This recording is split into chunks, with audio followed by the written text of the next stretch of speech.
Sometimes there is a movie that comes along and you say to yourself, damn, that was a great movie. A few movies come to mind when I have that type of reaction. First was The Dark Knight. Credits roll, I'm like, damn, that was great. After that, Inception, The Social Network, Whiplash, and Parasite, I said, damn, that was a great movie. Even Sinners this year, I was like, that was a fantastic. Pretty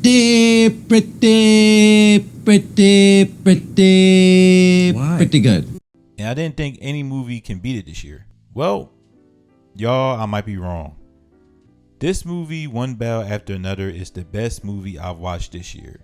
And if it's not the best, it's definitely in the top 3, at least by the end of the year. The funny thing about one battle after another having the hype from the film community that's legit in my opinion, and seeing the movie get all this Oscar buzz was the movie that started this memorable run WB was having this year. Rumors online said this movie will be a flop and will be a death mark to Warner Brothers at the beginning of the year. But now it could really get Best Picture at the Oscars, and I'm going to tell you a smidge about the movie on why it will. One Battle After Another is about a group of revolutionaries known as the French 75 saving immigrants from the border, taking money from the banks, and helping the 99% people that are struggling in the streets. Bob, who's played by Leonardo DiCaprio, and Perfidia Hills, who's played by Tiana Taylor, are a part of the French 75, and in one of the missions, they come across a sergeant named Lockjaw, who's played by Sean Penn. They do something wicked that's been haunting Lockjaw and ends up being a cat and mouse game for the next 16 years.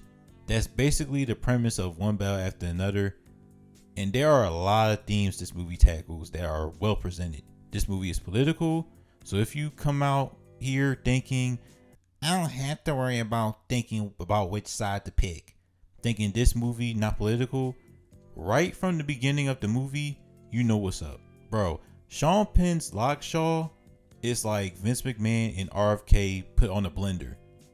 Now, I don't want to go too crazy, but this is Antifa versus MAGA / ICE. I'm not going to lie to you. What first stood out to me, however, was the different sides of masculinity Paul Thomas Anderson represented in One Battle After Another. Now, you follow these two characters, Pat Cajon, who will be known as Bob later on, and Count Sergeant Stephen J. Lockjaw. They're male, they're white, and comedic in the movie. That's basically the only similarities you will get between the two. But the differences is their approach to everything, how they deal with trauma, and how they're comedic in the film. Without spoilers, Bob is with the French 75, who helps immigrants escape immigration. He knows how to make bombs, believes the system is broken, has a black girlfriend. He embraces his daughter Willa, who's played by Chase Infinity. The way he deals with trauma is getting fried, and most importantly, Bob lets go of things that he's not young enough to do anymore unless something happens like getting chased. Lockjaw is a part of the military, believes that being strong and cold makes you great. He's conservative, repressed, lonely, a horn dog, and he desperately wants to belong with a certain group. Again, when it comes to Bob's daughter Willa, it all intertwines with these two characters when it comes to masculinity without giving anything away. Immigration is heavily brought up in One Battle After Another, but not just the French 75, but throughout the whole movie. There is a section in the movie where Leo's character Bob has to follow this character Sergio, who's played by Benicio del Toro. Sergio is a sensei to Bob's daughter Willa, but he's also a leader of an immigrant community in LA. Soldiers are looking for undocumented citizens, and Sergio, while hiding Bob, we see Hispanics in this one specific area, and you're like, man, this is some Harry Tubman stuff going on here. Sergio got people everywhere to look out in LA, like he's Littlefinger in Game of Thrones. It just goes to show people want a place to stay at, yet constantly had to check everywhere they go to make sure they don't get kidnapped. Isn't it the same thing as we hear about ICE hunting through these casual, citizen-friendly places? The similarities are very scary when you put two and two together. But the most important highlight, and what locked me in with one bell after another, is the theme of generational trauma. Now, when I bring up generational trauma, I know someone in the comments are like, here we go again, or we get it, we are just as bad as our parents. The movie doesn't do that.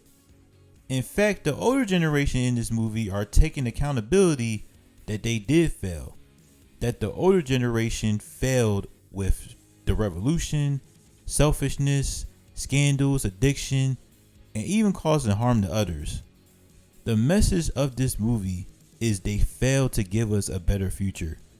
But it's not too late for us to get past the torch of responsibility and to be better than it ever was.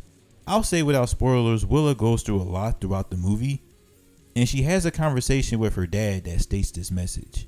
The reason why I love that message so much is because we don't get past the torch.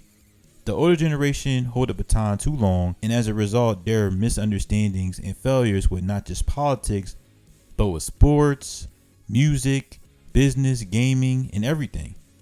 Even with good intentions, the boomers, Generation X, and even older millennials have to pass down the responsibility of the future to us. So knowing that message came from Paul Thomas Anderson, who I probably thought would be down on us, made me smile.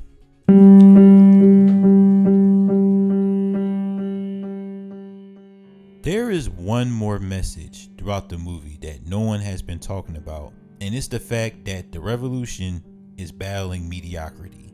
Without giving anything away, and I'll put out a spoiler later to be more in depth on this message, look at all the people of color working against the trials and tribulations. You see Tiana Taylor's character, Perfidia, doing a live action in the trailers. The daughter, Willa, training and using guns. Benicio del Toro, Sergio, is doing what he can to help his people from immigration. The movie goes through all these themes of immigration, generational trauma, and even the topic of fetishizing black women.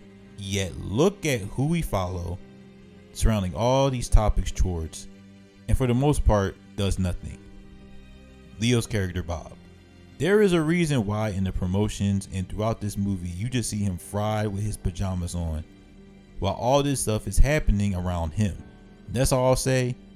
And I don't know if Paul Thomas Anderson meant to put that certain message out, but it hit me as soon as I got home thinking about this movie. Speaking on PTA, he created the most well-crafted movie of the year. And everybody in the cast does an amazing job with their performance. If you didn't know, Paul Thomas Anderson, he's the director of this movie, One Battle After Another. Everything is beautiful. There is a scene where Leo is following Sergio's crew on top of the buildings and it looks like a painting. Also, there is a car chase scene that will be put in the history books. It's intense, well edited, and that just goes to show how surgical PTA is when it comes to his direction. Also, PTA's composer Johnny Greenwood has an amazing score with this movie. The cast I can speak about for hours, but to keep it short, they did an amazing job. Leonardo DiCaprio is solid as Bob, playing as the leading comedic relief in the movie. I wouldn't say Leo was the strongest part, but he does have some moments here and there. The newcomer Chase Infinity does an amazing job playing Willa, and she's what you expect from a Gen Zer. Regina Hall also does an amazing job from the little we got from her in the movie. But without saying too much, the best performances for me were Tiana Taylor, Sean Penn, and Benicio del Toro. As much as this movie pokes fun at liberals versus conservatives, it is most importantly about humanity and empathy. There is humor into how ridiculous One Battle After Another can be with its scenes, yet does not seem far off with what's going on today. My one critique that I do have with One Battle After Another is there are more themes than I am telling you. But the main ones when it comes to masculinity, immigration, mediocrity, and generations strengthens the movie. Also, some people will take offense to this movie, and not just the red hats, but the people that admire the revolution movement. I say this because I was conflicted with myself how they go about the revolution, but being honest with myself that the revolution wasn't always perfect. So I adjusted a bit and let the filmmakers and crew cook. PTA and the crew did not disappoint, and will be in discussions at the Oscars. No matter what this movie does with its box office, One Battle After Another accomplishes being another of one of PTA's best films in his discography, along with There Will Be Blood and many more. If you're a film head or a casual that just wants to watch a great movie, I highly recommend watching One Battle After Another.